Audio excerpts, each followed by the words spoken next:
attractive gemaak. Jy het nou daai prediction attractive gemaak. Jy het nou 700 botteltjies by die kerk gekry.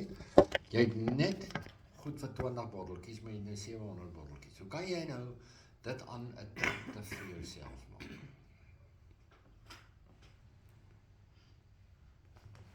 Hoef my te sê, nee, hier is jy nou besig om jouself baie werk te maak. Jy is besig om jouself te kill. Jy is besig om jouself te kill. Ja. Jy is besig om dit te doen. Dit is so. Okay, so ou nodig om onder te kyk en te kyk wat is daai woord in die opskrifie?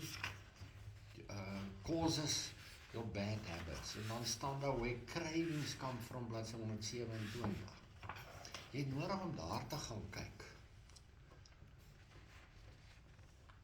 Okay, kom ons sit 'n bietjie by mekaar. Kom ons praat almal saam. Wat sê ons vir mekaar?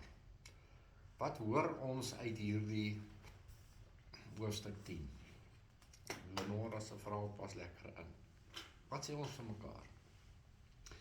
Waar lê the cause? Waar lê die oorsaak van bad habits? Ja, onsekerheid. Baie. Ja, onsekerheid. Baie. Jou onsekerheid, dit wil jou alleenheid. And relief and anxiety. Ja, angs. Okay. Hoe sien jy dit?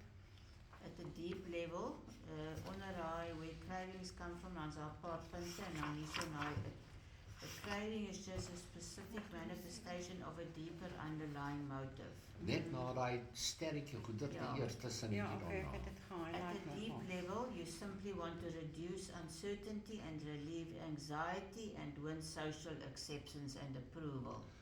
En baie hiervan leer in